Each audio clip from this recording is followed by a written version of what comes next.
Hello friends, क्या आपके साथ कभी ऐसा हुआ है कि आपने कोई गलती की हो लेकिन उसे मानने की बजाय कोई बहाना बना दिया हो, या कभी किसी और पर अपना गुस्सा निकाल दिया हो जबकि गलती उसकी नहीं थी, या एग्ज़ाम पर कम नंबर आने पर आपने कहा हो कि वैसे भी डेली लाइफ में इस एग्ज़ाम का कोई यूज़ नहीं है।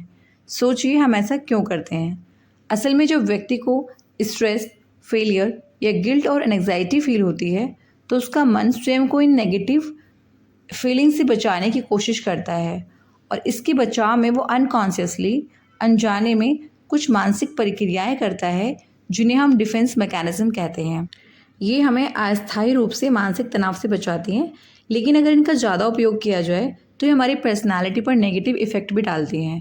तो आज की इस क्लास में हम जानेंगे डिफेंस मैकेनिज्म क्या है, इनके कितने प्रकार होते हैं और हमें इनकी आवश्यकता क्यों पड़ती है। तो चलिए शुरू करते हैं बिना समय गवाए अपने एग्जाम ओरिएंटेड वे में। तो सबसे पहले बात करते हैं डिफेंस मैकेनिज्म। डिफेंस मैकेनिज्म वे मानसिक प्रक्रियाएं हैं जिनका उपयोग व्यक्ति अपने ईगो को, अपनी चिंता को, अपने स्ट्रेस, फ्रस्ट्रेशन और जो उसके अंदर एक आंतरिक संघर्ष चल रहा है उससे खुद को बचाने के लिए करता है।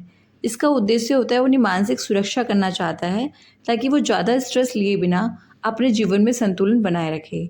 ठीक है। और ये जो हमारे डिफेंस मैकेनिज्म होते हैं ये अनकॉन्शियस होते हैं, इनको हम अनजाने में करते हैं। क्लियर है? डिफेंस मैकेनिज्म का जो कंसेप्ट है वो हमें सिगमंड फ्राइड ने दिया था, और बाद में इसको और ज़्यादा एक्सप्लेन इनकी बेटी अन्ना फ्राइड करती हैं। डिफेंस मैकेनिज्म की परिभाषा है सिगमंड फ्राइड के अनुसार, डिफेंस मैकेनिज्म व अचेतन मानसिक प्रक्रियाएं हैं जिनका उपयोग ईगो, व्यक्ति को चिंता, भय, संघर्ष या तनाव पैदा करने वाले विचारों और भावनाओं से बचाने के लिए करता है। क्लियर है? अब समझते हैं कि हमें डिफेंस मैकेनिज्म की आवश्यकता ही क्यों पड़ी। हमारे अंदर बहुत सारी निराशा, आंतरिक संघर्ष, चिंता, दबाव, फेलियर का डर और आलोचना का डर, और बहुत सारा ऐसा होता है कि हमें कुछ स्वीकार ना करे, अस्वीकार्यता का डर हमारे अंदर होता है। उन डर से बचने के लिए, उन तनाव और संघर्षों से बचने के लिए हम एक भावनात्मक संतुलन बनाना चाहते हैं, और जो डिफेंस मैकेनिज्म है ये उस भावनात्मक संतुलन बनाए रखने में हमारी मदद करते हैं। इसलिए हम डिफेंस मैकेनिज्म का यूज़ करते हैं। तो कौन कौन से ऐसे फैक्टर हैं जिनकी वजह से हमें डिफेंस मैकेनिज्म की आवश्यकता होती है? पहला है मानसिक तनाव और चिंता से सुरक्षा के लिए।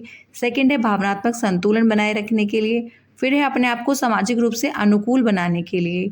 फोर्थ है अपने आत्मसम्मान और आत्मछवि की रक्षा करने के लिए। फिफ्थ पॉइंट है आंतरिक संघर्षों को कम करने में भी ये सहायक होता है। और सिक्स है हमारा जो समाज है, जो वातावरण है, इसमें एडजस्टमेंट में हमें मदद मिलती है डिफेंस मैकेनिज्म से। ठीक है।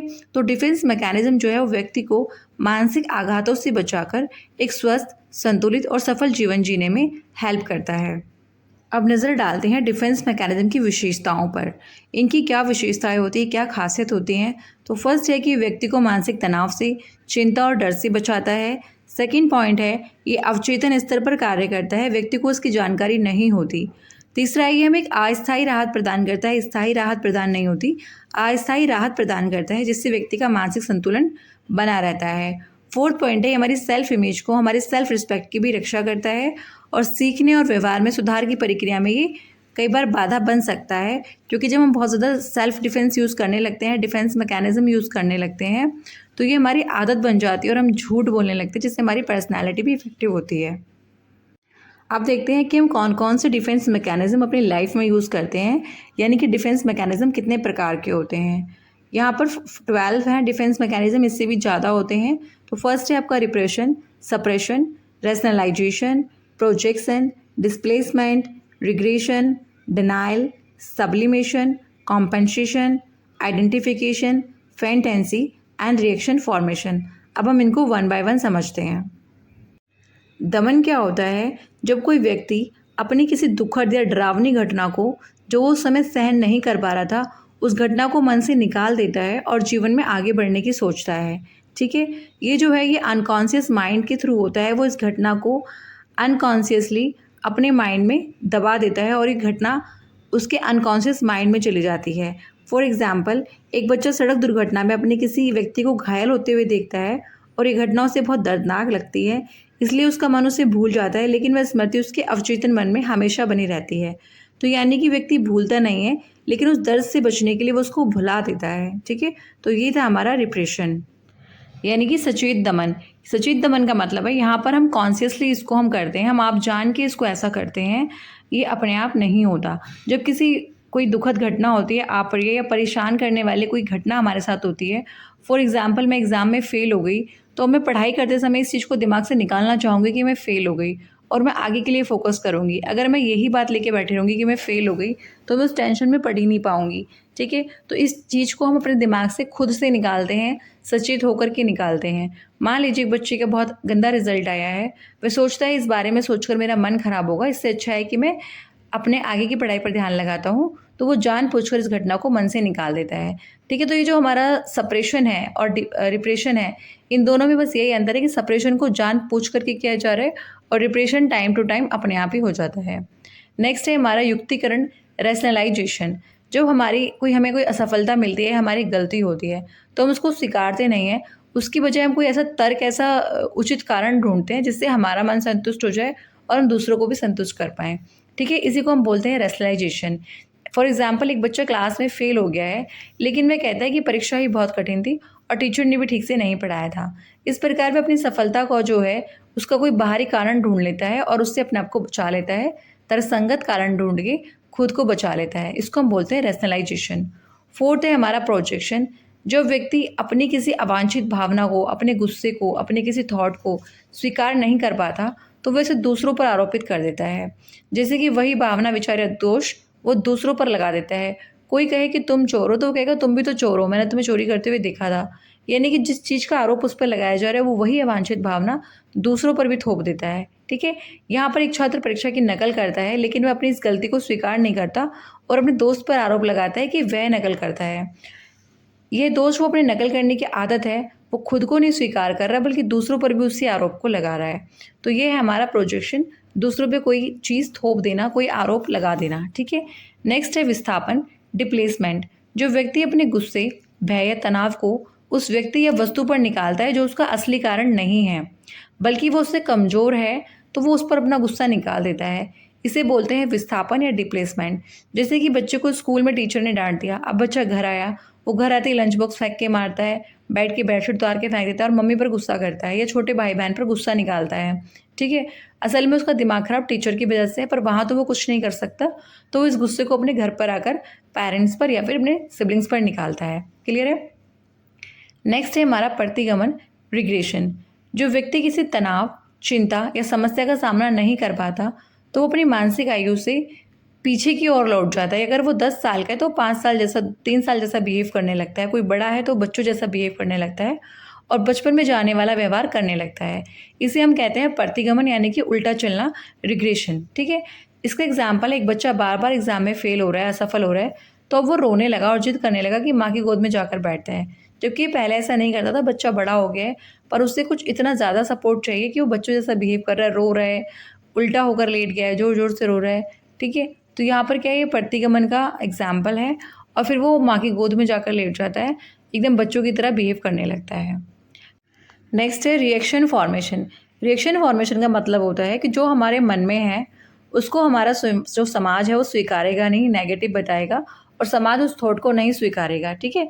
तो हमारे मन में तो हम वही रखते हैं, लेकिन समाज में हम जो व्यवहार करते हैं, जो भावना दिखाते हैं, वो दूसरी दिखाते हैं। उसको हम छुपा लेते हैं, असली भाव छुपा लेते हैं और जो हमारे मन में भावना नहीं है, उसको हम शो करते हैं। फॉर एग्ज़ाम्पल, एक दोस्त अपने दोस्त से ईर्ष्या करता है क्योंकि वो पढ़ाई में अच्छा है, पर वो उसको कभी नहीं बताएगा कि वो इससे ईर्ष्या करता है, बल्कि ऐसा कहेगा, तुम तो बहुत बुद्धिमान हो, मैं तुम्हारी बहुत इज्जत करता हूँ, मैं लकी हूँ कि तुम मेरे दोस्त हो।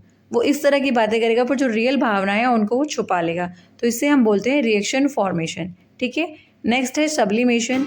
सब्लिमेशन होता है कि जब हम अपना गुस्सा या अपना कोई भावना उस चीज़ पर ना निकाल कर किसी और चीज़ पर निकाल देते हैं, जिससे हमें सुकून मिलता है, यानी कि हम अपने आप को डाइवर्ट कर देते हैं। जो व्यक्ति अपनी अस्वीकार्य, नकारात्मक या अप्रिय भावनाओं, इच्छाओं या आवेगों को सामाजिक रूप से स्वीकार्य, रचनात्मक और सकारात्मक गतिविधियों में बदल देता है, तो इसे हम कहते हैं ऊर्ध्वीकरण या फिर सब्लिमेशन।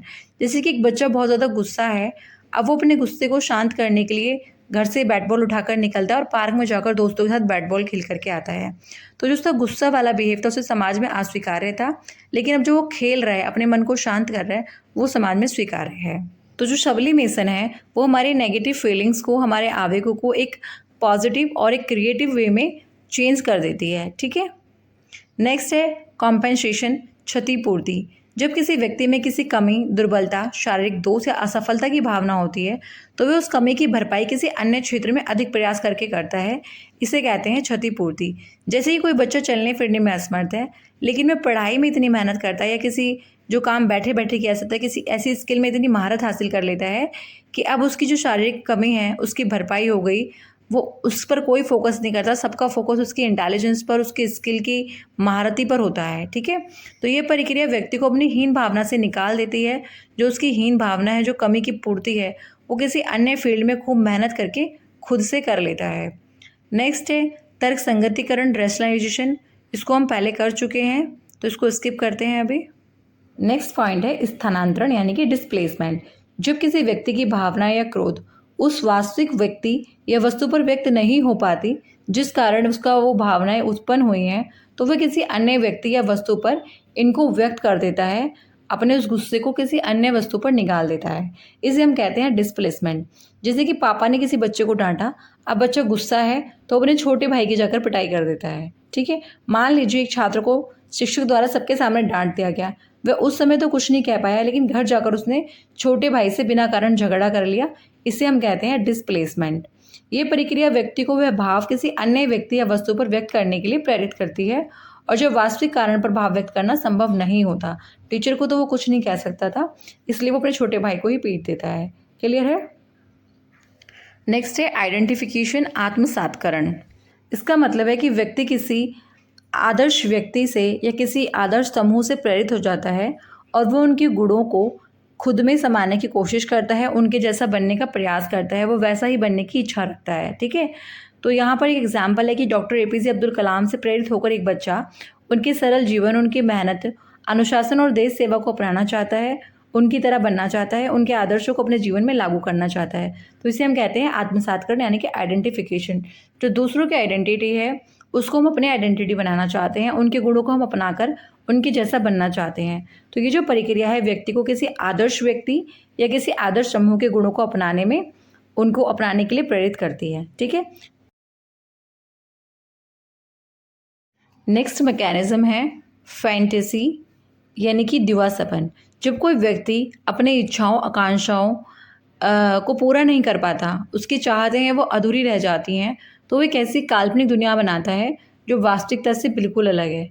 तो इसको हम कहते हैं कल्पना या फैंटेसी या फिर डे ड्रीमिंग। ठीक है। तो फैंटेसी मन की रचनात्मक गतिविधि है, यानी कि यहाँ पर भी उसकी रचना दिख रही है कि वो किस तरह के एक ऐसे वर्ल्ड में जाता है जो वास्तव में है ही नहीं। ठीक है। और अपने आप को मानसिक संतोष प्रदान करता है इससे। फॉर एग्जाम्पल, एक छात्र कल्पना करता है कि वो परीक्षा में टॉपर बन गया और सभी उसकी प्रशंसा कर रहे हैं। कोई बच्चा कल्पना करता है कि वो पायलट और आसमान में हवाई जहाज उड़ा रहा है। तो एक बच्चा कहता है कि मैं बड़ा होकर सफल अधिकारी बनूंगा, सबका सम्मान पाऊंगा और अपने माता पिता का नाम रोशन करूंगा। तो ये जो प्रोसेस है ये व्यक्ति को उस टाइम जो तत्कालिक उसको मानसिक संतोष देती है और वास्तविकता से भागने का साधन बन जाती है। ठीक है। और अगर ये बहुत ज़्यादा हो जाए तो उसका नेगेटिव प्रभाव जरूर व्यक्ति पर देखने को मिलेगा। अब कुछ इंपॉर्टेंट MCQs देख लेते हैं। फर्स्ट है जो दमन है, रिप्रेशन है, वो किस रक्षा युक्ति का उदाहरण है। तो यहाँ पर हम अचेतन रूप से यानी कि अननोविंगली, हम जानबूझकर अपने विचारों को नहीं दबा रहे हैं, अननोविंगली अपनी अप्रिय घटनाओं को हम दबाते हैं। जैसे कि हम अपनी लाइफ में किसी को खो देते हैं, तो क्या अब हम हर टाइम रोते रहते हैं? नहीं, धीरे धीरे नेचुरली ऐसा होता है कि हम उस इंसान को जब याद करना चाहते हैं तब कर लेते हैं, पर हर टाइम वो हमारे माइंड में नहीं रहता। वो अप्रिय घटना हम भूल कर अपनी लाइफ में आगे बढ़ जाते हैं। ठीक है। सेकंड है अपने अस्वीकार्य विचारों या भावनाओं को दूसरों में देखना किस रक्षा युक्ति का उदाहरण है। तो ये हमारा उदाहरण है यहाँ पर प्रोजेक्शन का। जब हम कोई अपना फॉल्ट होता है तो हम उसी फॉल्ट को दूसरों पर भी थोप देते हैं, तो ये प्रोजेक्शन है। ठीक है। तो वो एक अस्वीकार्य विचार जो लोग हमारे अंदर स्वीकार नहीं कर पा रहे, हम दूसरों पे भी कहते हैं कि तू भी तो ऐसा ही है। क्लियर है। थर्ड है जब व्यक्ति अपनी असफलता के लिए तर्कसंगत बहाने बनाता है, तो ये क्या कहलाता है? इसको हम बोलते हैं युक्तिकरण, रैशनलाइजेशन। वो एक ऐसा लॉजिक ढूंढ कर लाता है ताकि वो अपने आप को भी सेटिस्फाई कर ले और दूसरों को भी सेटिस्फाई कर सके। नेक्स्ट क्वेश्चन है क्वेश्चन नंबर 4। फ्राइड के अनुसार रक्षा युक्तियाँ का मुख्य उद्देश्य क्या है? तो मुख्य उद्देश्य है कि अपने जो एंग्जाइटी है उसको कम करना, स्ट्रेस को कम करना, अपने फेलियर को कम करना और जीवन में आगे बढ़ना। ठीक है। फिफ्थ है, अपनी आक्रामक भावनाओं को किसी सुरक्षित व्यक्ति या वस्तु पर निकालना क्या कहलाता है? इसको हम डिस्प्लेसमेंट कहते हैं। अगर हमें बहुत ज़्यादा गुस्सा आ रहा है तो हम बॉस को तो नहीं मार सकते, पर हम घर पे आके किसी वस्तु को उठा के फेंकते हैं, कुछ ऐसा करते हैं, तो ये हमारा डिस्प्लेसमेंट होता है। ठीक है। क्वेश्चन नंबर 6 है, कक्षा 7 का एक बच्चा गणित का स्टूडेंट है। वो गणित की परीक्षा में कम अंक लाने के बाद कहता है, वैसे भी मेरे गणित किसी काम के नहीं हैं। तो वो यहाँ पर क्या कर रहा है, वो तर्क दे रहा है कि गणित वैसे भी मेरी लाइफ में किसी यूज़ की नहीं है। तो इसको हम बोलेंगे तर्कीकरण यानी कि युक्तिकरण, रैशनलाइजेशन। क्वेश्चन 7 है, एक छात्र अपनी गलती स्वीकार करने की बजाय अपने सहपाठी पर आरोप लगा देता है कि उसी के कारण उसकी डांट पड़ी है। तो ये किस रक्षा युक्ति का एग्जाम्पल है? तो ये एग्जाम्पल है प्रोजेक्शन का। जब हम किसी पर आरोप लगाते हैं तो वो प्रोजेक्शन होता है। ठीक है। नेक्स्ट है, एक बच्चा नए भाई के जन्म के बाद फिर से अंगूठा चूसने लगता है। शिक्षक के अनुसार ये किस रक्षा युक्ति का उदाहरण है?